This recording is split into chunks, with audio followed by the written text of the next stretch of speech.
Varicose veins కి సరైన చికిత్స కోసం సంప్రదించండి ఎవిస్ హాస్పిటల్. నమస్తే రమ్మగారు. నమస్తే జయ. రమ్మగారు, ఏదైనా చందమామ కథ ఒకటి చెప్పరా? మామూలుగా మనం మతిమరుపు అనుకుంటూ ఉంటాం కదా, మనకే మతిమరుపు. ఫ్రిడ్జ్ దగ్గరికి వెళ్ళి నుంచుంటాం ఏమిటి అని, ఎందుకు వచ్చాం. ఒక్కోసారి ఒక గదిలోకి వెళ్ళి అప్పుడు కూడా ఆలోచిస్తుంటాం ఎందుకు వచ్చాం ఇక్కడికి అని. అలా కూడా అవుతుంది. మీకు కూడా ఉందా రమ్మగారు? నాకు కూడా ఉంది. నేను నాకే అనుకుంటానండి. వస్తుంది. నీకు అప్పుడే రాకూడదు, నాకు రావచ్చు. నాకు వచ్చేసింది రమ్మగారు. ఏం చేయమంటారు చెప్పండి. గుంజిల్ది నీకు తగ్గిపోతుంది, సన్నగా అవుతావు నువ్వు చక్కగా. ఎవరైనా అంతే, మంచి రెమెడీ. సహజంగా ఉంటుంది జయ. ఇప్పుడు అది పిల్లల్లో ఉందనుకో, మనం ఏం చేస్తాం, మతిపరుపుని కొన్నాళ్ళక యాక్సెప్ట్ చేసేస్తాం అంతే కదా. యాక్సెప్ట్ చేయకూడదు, వాడిని తీరిపెట్టాలని ఈ కథ చెప్తుంది అనమాట. సరైన చోట పెట్టాలి వాడిని, ముందు మనం పెట్టుకోవాలి. నేనేం చేస్తానంటే జయ, నా ట్రిక్ చెప్తా. ఫ్రిడ్జ్ దగ్గరికి వెళ్ళి నుంచునా, ఫ్రిడ్జ్ తీసాక గుర్తు రాలేదనుకో, టకీమని ఎక్కడి నుంచి ఫ్రిడ్జ్ దగ్గరికి వెళ్ళానో అక్కడికి వెళ్ళిపోతాను. నేను బ్యాక్ వెళ్తాను. అక్కడికి వెళ్తే అక్కడ వస్తువులు చూస్తే గుర్తొస్తుంది జయ. నాకు మతిపరుపు అనుకోకూడదు.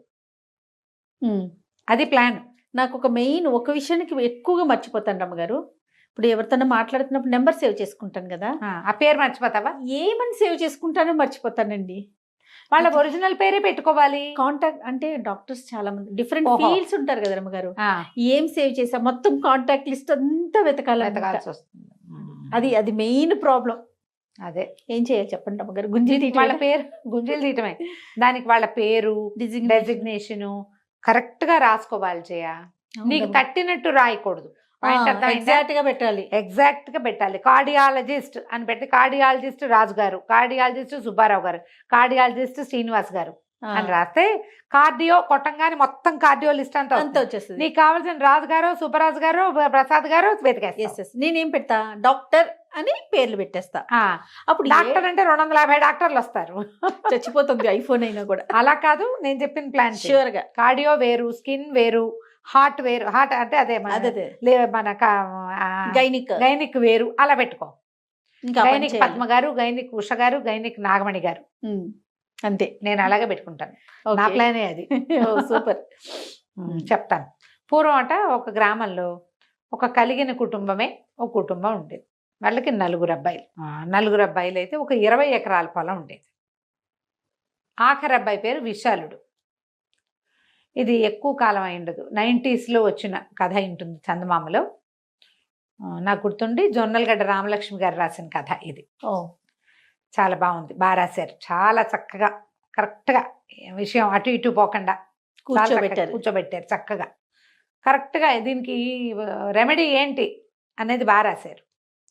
అయితే ఈ విశాలుడు మతిమరుపువాడు. చిన్నప్పటి నుంచి అన్నం తిన్నానని మర్చిపోయేవాడు. తిన్నది మర్చిపోవటం, తింటూ ఏదో ఆలోచిస్తూ ఉండటం, ఎక్కడికైనా పంపిస్తే ఏ పని మీద వెళ్ళాడో మర్చిపోయి రావటం, ఏదైనా వస్తువు చేతికిస్తే అది ఎక్కడో చోట పెట్టేస్తే అది ఎక్కడ పెట్టాడో గుర్తు రాకపోవటం. పిల్లాడు మందమతి కాదు, మతిమరుపు. ఇక వాడి మతిమరుపు విసుగు పుట్టేది ఇంట్లో. ఏ సంతకు పంపించినా చెప్పిన వస్తువుల పేర్లు మర్చిపోయేవాడు, ఎన్ని చెప్పామో మర్చిపోయేవాడు, డబ్బులు ఎంత తీసుకురావాలో మర్చిపోయేవాడు, అన్నీ మర్చిపోవటమే. పెద్ద అన్నయ్యలు 3కి పెళ్ళిళ్ళు అయినాయి. అమ్మా నాన్నకి పిచ్చి దిగులుగా ఉండేది ఈ పిల్లాన్ని చూసి. ఏం చేయాలో తెలిసేది కాదు వాళ్ళకి. వాళ్ళ అన్నయ్యలు 3 వీళ్ళు ఇట్లా బాధపడుతున్నారండి. నాన్న మేమంతా సెటిల్ అయ్యాం, మా దారిని మేము ఉన్నాం, 20 ఎకరాల పొలము వాడికే ఇచ్చేసేయండి, మాకు అక్కర్లా, 4కి 4-5 రావాలి కదా, వాడికే ఇచ్చేయండి, పొలం అంతా వాడికి ఇచ్చేయండి. వాడేం సంపాదించలేడు ఈ మతిమరుపుతోటి, ఏం పని చేయలేడు, ఏం చేసినా అన్నీ మర్చిపోతాడు. పోనీయండి, మేము మా దారిని మేము వ్యాపారాలు అవి ఇవి చేసుకుంటాం, ఆస్తి వాడికి ఇచ్చుకోండి, మీరు బాధపడద్దని పిల్లలు చెప్తూ ఉండేవాళ్ళు. వీళ్ళకి ఏమనిపించేది, ఇప్పుడు ఆస్తి ఇస్తే మాత్రం వీడి మతిమరుపుకి ఎవడైనా వీడికి 2వ రోజుకి టోకరా వేస్తాడు, అంతేగా, ఈజీగా మోసం చేస్తారు. ఈ మతిమరుపు పోగొట్టాలి ఎలాగా? ఏవేవేవో చేసేవాళ్ళు, ఏం చేసినా వాడిలో మార్పు లేదు. పెద్ద అయ్యే కొందికి వాడి మతిమరుపు పెరిగిపోతూనే ఉంది. వాడు మర్చిపోతాడని వాడికి ఏమైనా వైద్యాలు ఉన్నా వాళ్ళ అమ్మ వదినలోనే హ్యాండిల్ చేసేవాళ్ళు. బట్టలు పాతలు అన్నీ వాళ్లే చూసేవాళ్ళు. ఊరికే ఏదో తిని తిరుగుతూ ఉండేవాడు. పిల్లాడు చక్కగా ఎదిగాడు. అయితే ఆ ఊరికి ఒక యోగ్ గారు ఒక ఆయన వచ్చారు. ఓకే.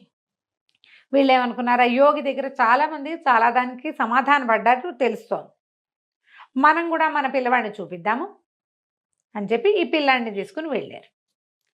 వెళ్తే ఆయన సరే ఇదంతా విన్నాడు, బాగుంది, సరే ప్రయత్నం చేద్దాం, మా పెద్ద పిల్లలు కూడా ఆస్తంతా వీడికి ఇచ్చేయమన్నారండి 20 ఎకరాలును అని చెప్పారు.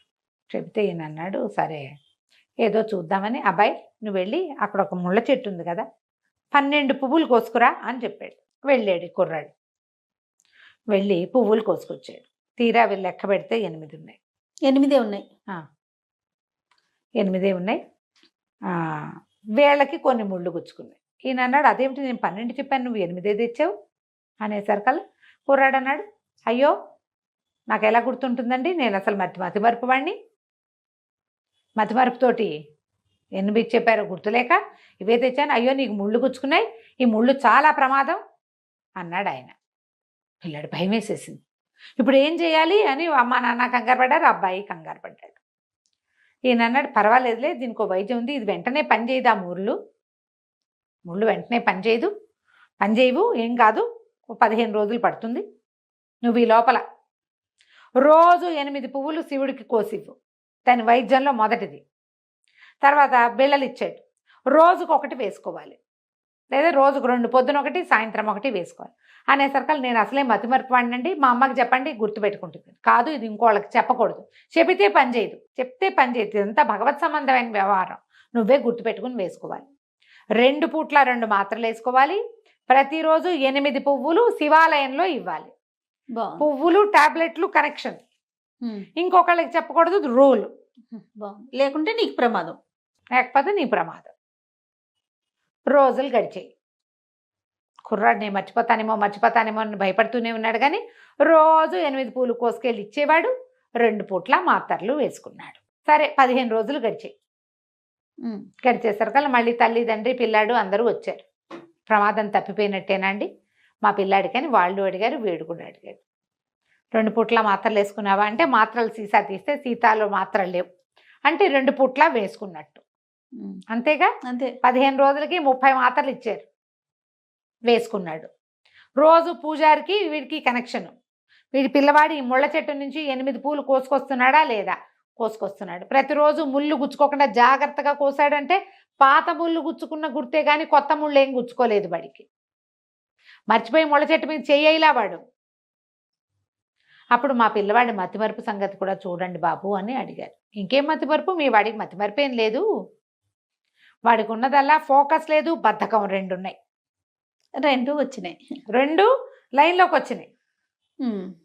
తన ప్రాణాలకి ప్రమాదం వస్తుందన్న భయంతో 15 రోజుల పాటు రోజుకి 8 పూలు కోసుకెళ్ళాడా లేదా, కోసుకెళ్ళాడు.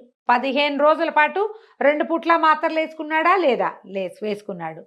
ఉయ్యాల నుంచి పడిపోతానని తెలుసు కూడా 2-3 సార్లు వాడు ఉయ్యాల్లో కూర్చుని పడిపోయాడు, దాని తాడు సరిగా లేదని తెలుసు, మర్చిపోయి కూర్చున్నాడు. కానీ ఇక్కడ ముళ్ళ చెట్టు ముళ్ళు మాత్రం గుచ్చుకోలేదు వాడికి, జాగ్రత్త పడ్డాడు. ఈ 3 విషయాల్లో జాగ్రత్త పడగలిగిన వాడు మిగిలిన వాటిలలో పడ్డా. వాడు చిన్నప్పుడు శ్రద్ధ లేక మర్చిపోయేవాడు, క్రమంగా వాడు మర్చిపోవటాన్ని మీరు యాక్సెప్ట్ చేశారు, మీరు ఒప్పుకున్నారు. వాడు మతిమరుపు వాడని ఒప్పేసుకుని వాడికి ఏ పని చేయలేదు. ఇక మీరు మీ అబ్బాయికి వాడి వాటాకు వచ్చే 3 ఎకరాలు ఇచ్చి బయటికి పొమ్మనండి అన్నాడు. అనగానే 3 ఏంటి 5 కదా నా వాటా అన్నాడు పిల్లాడు. యోగి నవ్వాడు. చూసారా, మీకు 20 ఎకరాల పొలం ఉందని తన వాటా 5 ఎకరాలన్నీ కూడా వీడి గుర్తుంది. ఏమిది ఎందుకు మర్చిపోలే వీడు అంటే వాడికి గుర్తుంటాయి, వాడికి అవసరమైన గుర్తుంచుకుంటాడు, అంతే. మీరు పని చెప్పండి, ఇతన్ని బలవంత పెడితే గాని చెయ్యడు. అతని మతిమరుపుని ఒప్పుకోవద్దు. ఈ కథ ప్రతి పిల్లాడికి, ప్రతి పిల్లకి, ప్రతి వాళ్ళకి ఉపయోగపడుతుందమ్మా, తప్పకుండా అందరికీ అవసరమే.